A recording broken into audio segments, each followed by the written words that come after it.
Good day, dear students. We are going through the criticism, especially highways of literary criticism in Sanskrit, which is a part of Indian aesthetics. We have gone through the theory of rasa, which is the most important aspect of literary criticism in Sanskrit. And now we are going on to the next topic, and that is law and liberty. Why are we speaking of law and liberty? This quote from Tagore will be of interest to you. I'll read out the quote. The beauty of a poem is bound by strict laws, yet it transcends them. The laws are its wings. They carry it to freedom. Its form is in law, but its spirit is in beauty. It's by Tagore. We all know that Tagore is a poet.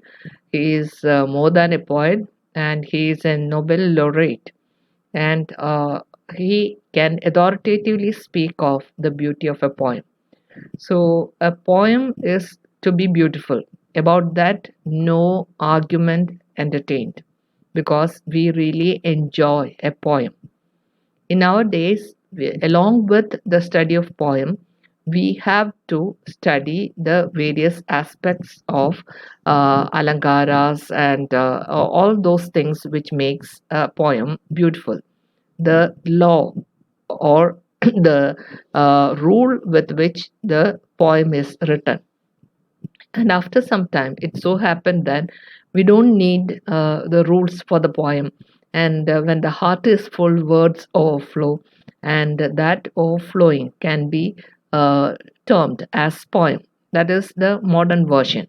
And as you are studying Wordsworth, you will be familiar with that because it is his idea of when the heart is full, the words flow out, and naturally this idea is that which is accepted by the modern poets. But in those earlier days, people who had learned the Vyagaran or the law could write a poem, and when their heart is full, they just wrote out the poem. But along with that, they set the poem according to the rules and regulations. And these rules and regulations gave a beauty to the poem, and in a way, these rules will be something that is a chain for the people or the free spirit, but the beauty of the poem transcends these chains. Transcends means that rises above. So the laws are the wings, and through the wings, or with the help of these wings, the idea or the beauty of the poem is carried to its freedom. So the its form is in law, but its spirit is in beauty. So Wordsworth or Tagore's uh, idea of poem and about law and liberty is indeed apt.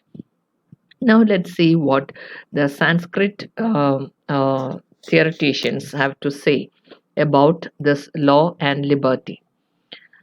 According to them, there should be a proper synthesis between law and liberty, which is achieved through the principle of Vyanjana. The principle of Vyanjana is very important in this particular lesson because we are speaking about Vyanjana, the place of Vyanjana in a poem. And what is Vyanjana? Vyanjana, as it is, means suggestion. But we are speaking about Vyanjana or suggestion in poetry. And it is this Vyanjana which determines the quality of a poem, the beauty of the poem. The poem is enhanced by the principle of suggestion, and the principle of suggestion is Vyanjana. I'm sure that you have really made the connection between Vyanjana and poetry. Vyanjana is suggestion, and the suggestion in poetry is that which gives beauty to the poem. So, poetry comes from the principle of suggestion. Okay, and we need to know what suggestion is. So, these Nayayikas recognize the truth that poetry is the result of suggestion or the principle of suggestion. And the principle of suggestion is Vyanjana. The term for the principle of suggestion is Vyanjana. So instead of the principle of suggestion, we'll be using the term only Vyanjana. Okay. So the Nayayikas wanted to measure thought quantitatively. Like your example, like for example, you measure out 1 kg of sugar, 1 kg of things like that. They really wanted to measure the thought process in a quantitative measurement. So they used formulas such as avacheda and avachinna. These are the two terms that are used by the Nayayikas in order to measure the thought quantitatively. Avacheda means delimitation and avachinna means delimited. So these two terms, avacheda and avachinna, are used by the Nayayikas in order to measure the thought process quantitatively. So they used these formulas of avacheda and avachinna since they didn't want to carry impression through suppression. That is, the impression is carried out through suppression, and they don't want that to happen. They really wanted to measure it, and so that had the formulas avacheda and avachinna. But the thing is that even they cannot escape from the nature of language. Language has got a way of expressing itself. It is beyond the measurement set by any Nayayikas or anyone. Like, for example, certain words can be used with the different meanings, and by using those different meanings effectively in one sentence, the writer of that sentence or the creator of that sentence uses his expertise in making known that he can use language effectively.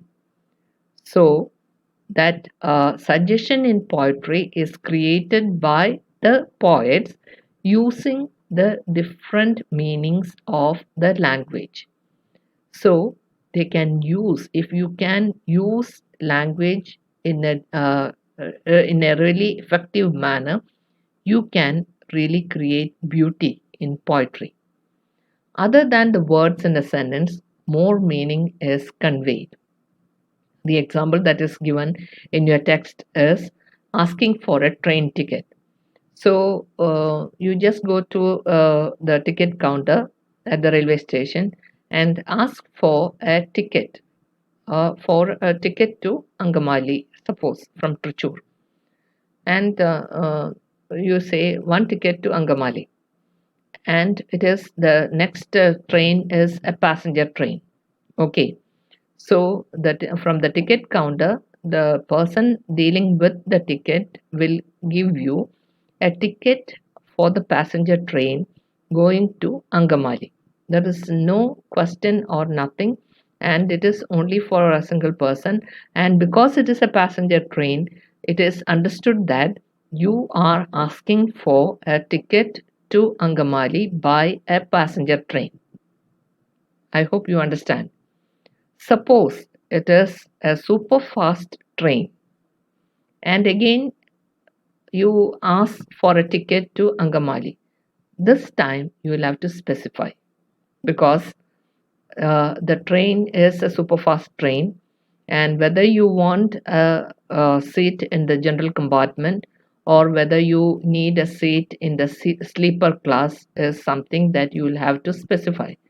So this time, when you speak about or when you ask for a ticket to Angamali, you will have to specify. But if it is the other way around, if it is a passenger train, no questions asked by the ticket from the person on the ticket counter, and you are also not specifying what type of ticket you are asking for. You just say one ticket to Angamali, and without asking or without saying anything, he will give you a ticket.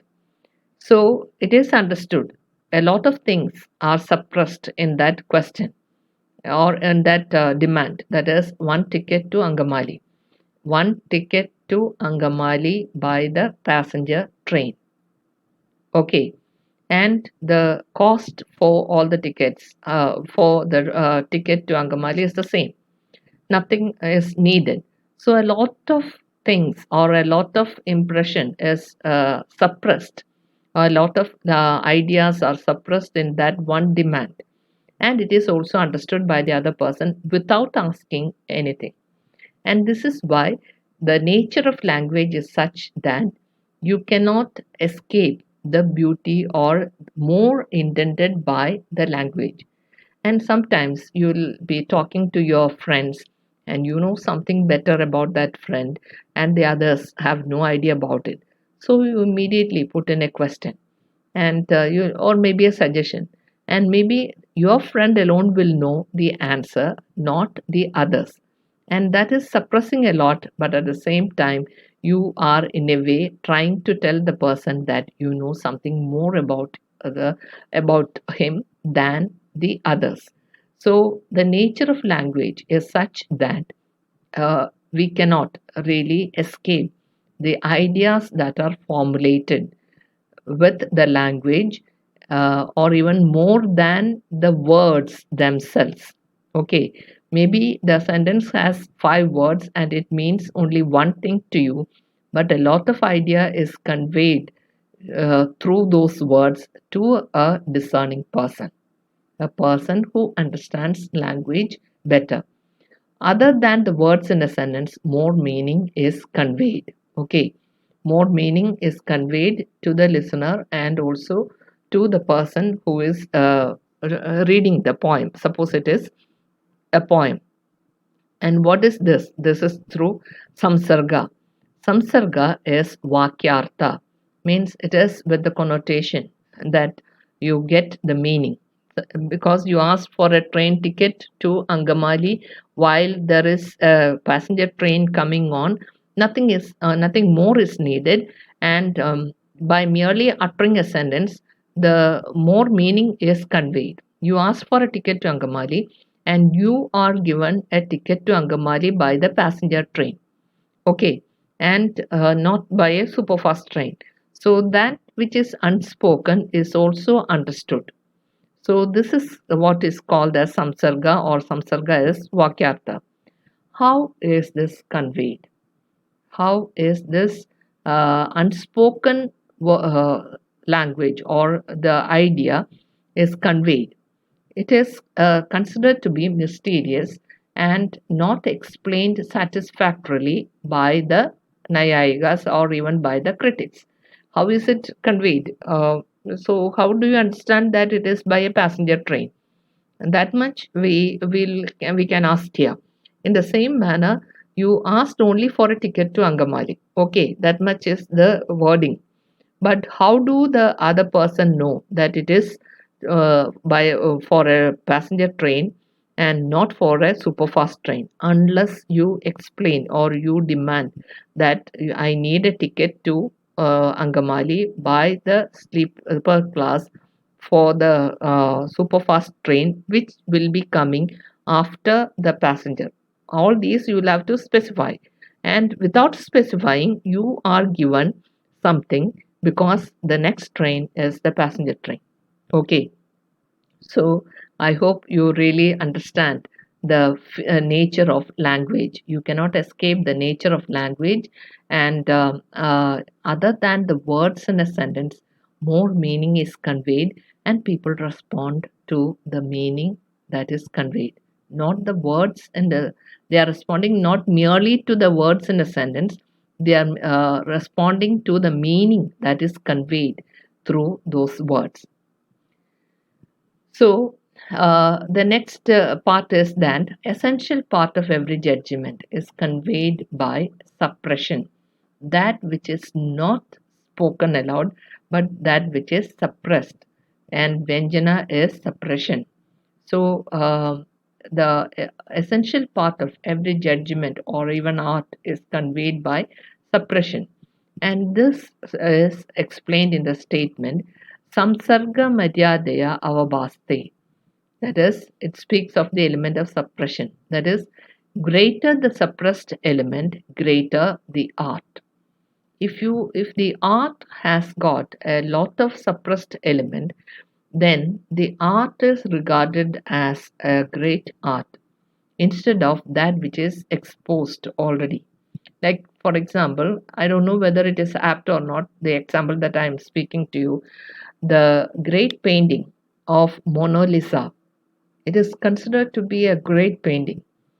And when you look at it, there is not much greatness for you people. But for artists, the secret smile of the lady is that which attracts the people. There is a suppressed element there, that which is not spoken aloud, and it is that which attracts the lovers of art, and so it is regarded as a great art. I hope the example is sufficient. And we are speaking about poetry, and we'll come across that poetic section in the later classes. But for the present, this is just an introduction to the element of suppression. And Sansarga Madhyadaya Obaste is something that you'll find in your text, which you will have to underline and learn, because it means greater the suppressed element, greater the art. The art is great because of the suppressed element in the art, not because everything is explicit or very clear. Sometimes we just cannot explain or we cannot understand some of the modern paintings, and the painter will explain it to you. This is so, and so many things. Because we are not trained to read or to understand that great art.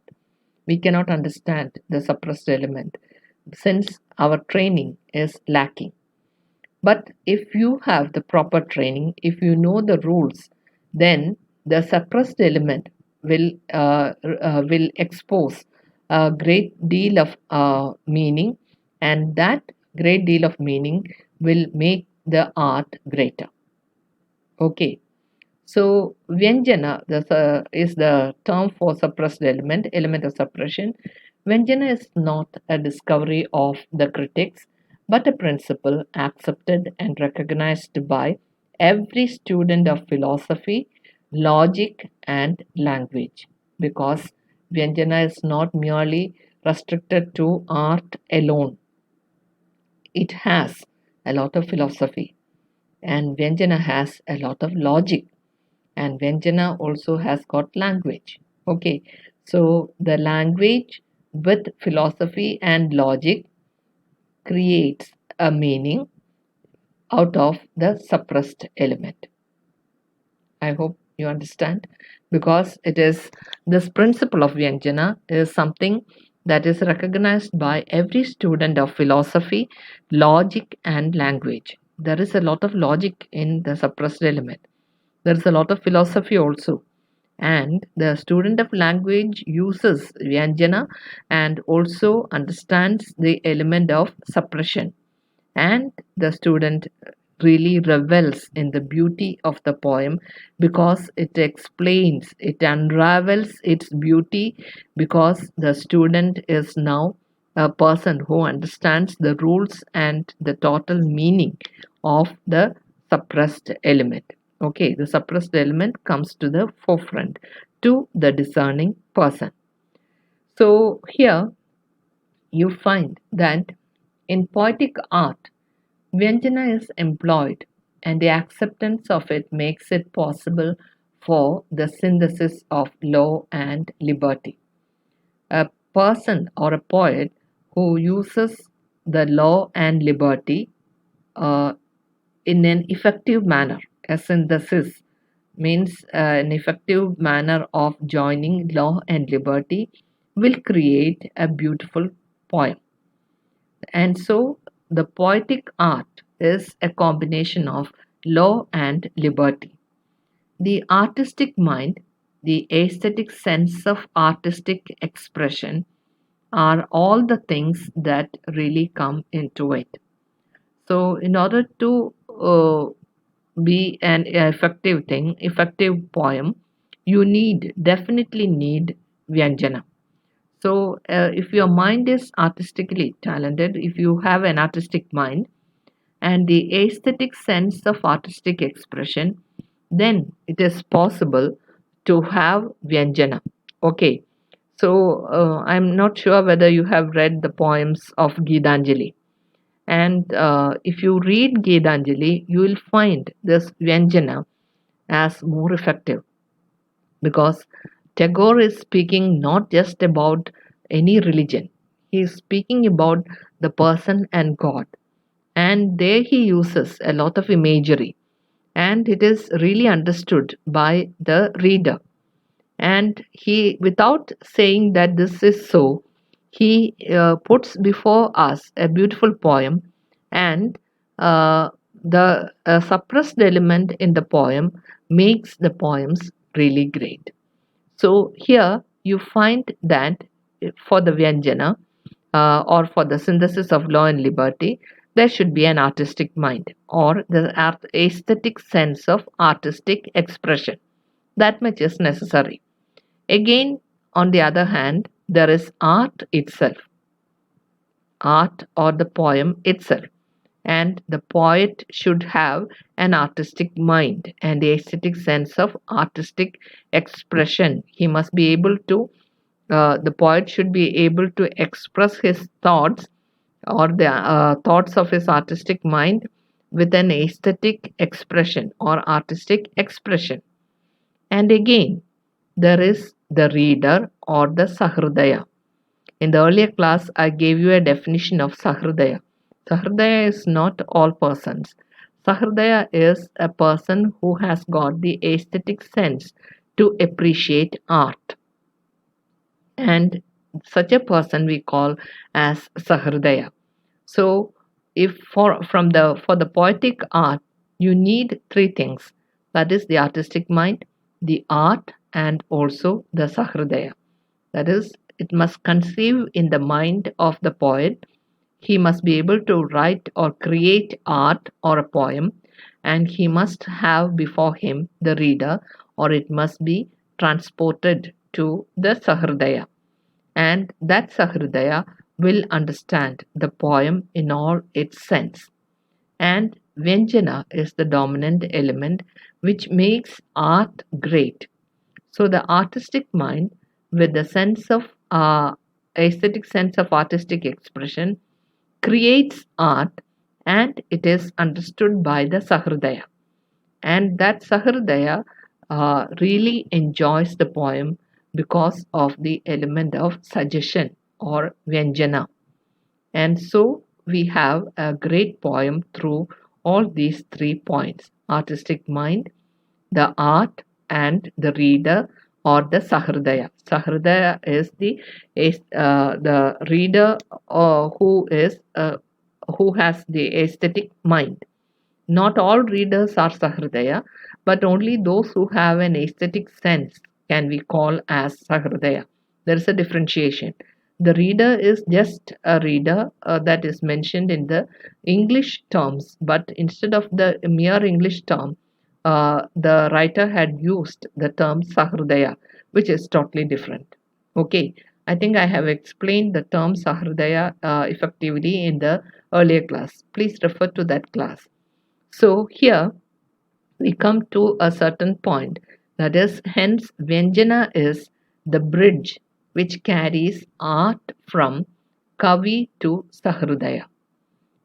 The art is created by Kavi, means the poet, and from the poet it is taken to Sahridaya through Vyanjana, means suggestion in poetry. And the Sahridaya enjoys the art because of the Vyanjana or the suggestion in poetry created by the Kavi. So, what is the connection between Kavi and Sahridaya? That is, the Kavi has got the artistic mind and he creates a kavya or art, and it is read and enjoyed by the Sahridaya. Okay, we have the Sahridaya here, and the Sahridaya enjoys the art created by the artistic mind through the artistic expression of the Kavi. And the Kavi uses Vyanjana to reach the Sahridaya. He is not just writing a poem, he is using the suggestive element, suggestion in poetry, to bridge the gap between his artistic mind and Sahridaya. And this is effectively done. So, shall we think of Vyanjana as the bridge that carries art from Kavi to Sahridaya? And Vyanjana means suggestion in poetry, and it is employed, and it makes it possible for an effective combination of law and liberty.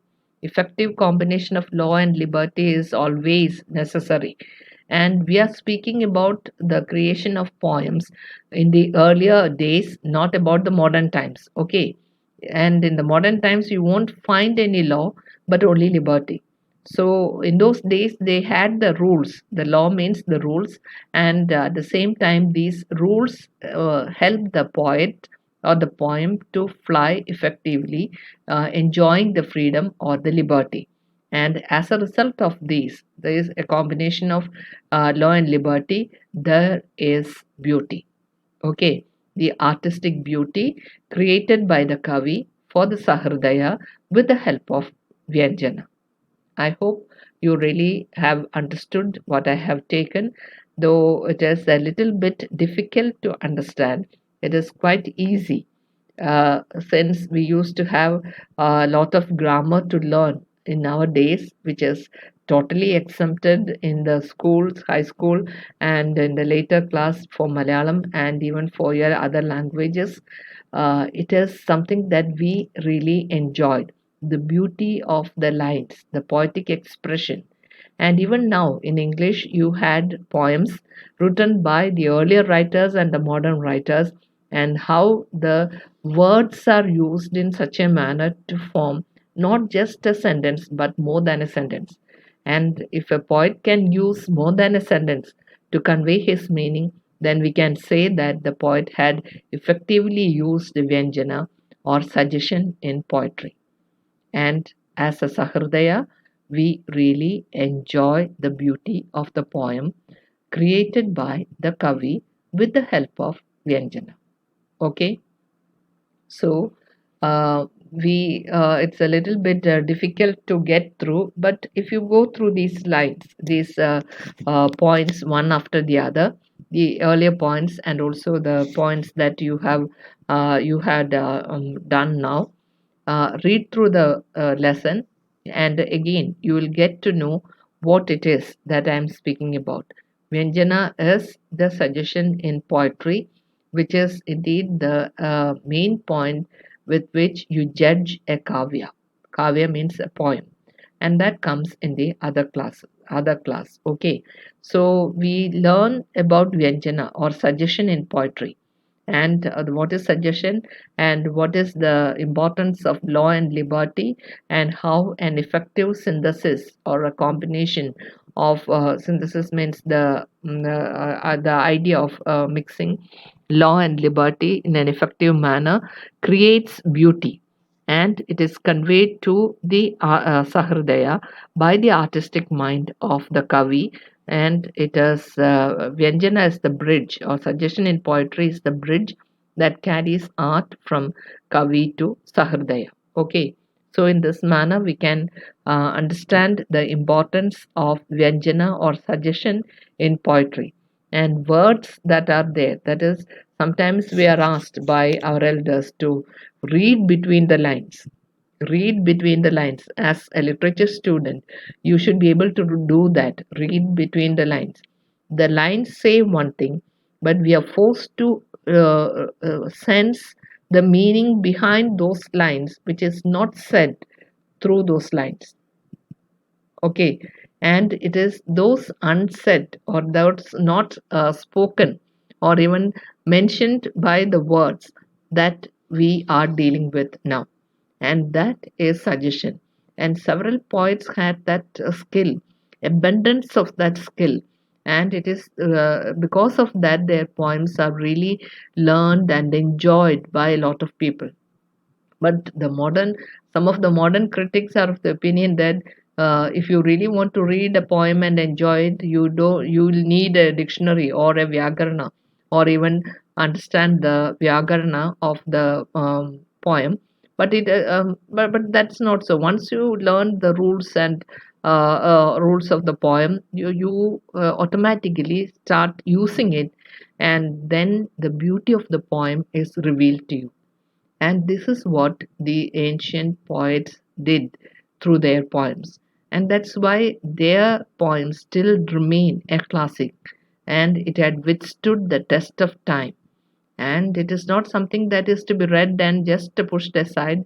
It stands there forever because you have learned it thoroughly, and each word, each lines convey a lot of an abundance of meaning, not just the line meaning, but an abundance of meaning. And how is it possible? Because the poet is artistic enough, and the poet has got an artistic mind, and he can effectively use suggestion in poetry. And it is that which raises an ordinary poem into the heights of into its great heights of being an uttama kavya, means that the kavya that is the best. And so you have the measurement, of course, but how do you measure it? Not in terms of such and such quantitative levels, but the way the suggested element is dominant in a poem. And this suggested element is employed with the help of law and liberty. And then you find that it is something that is accepted by the Sahridaya, and he uses it uh, to understand the poem and appreciate the beauty of the poem. And once he understands and appreciates the poem, the enjoyment of the poem is made all the more better. Okay, so in the next class, we'll start more about Vyanjana and the different types of kavya and other things, and be prepared for that. Read what is there in your text, though you may find it a bit difficult to understand that. I have explained it in simpler terms, and you can make notes of this and keep it for in your notebook. Okay, thank you.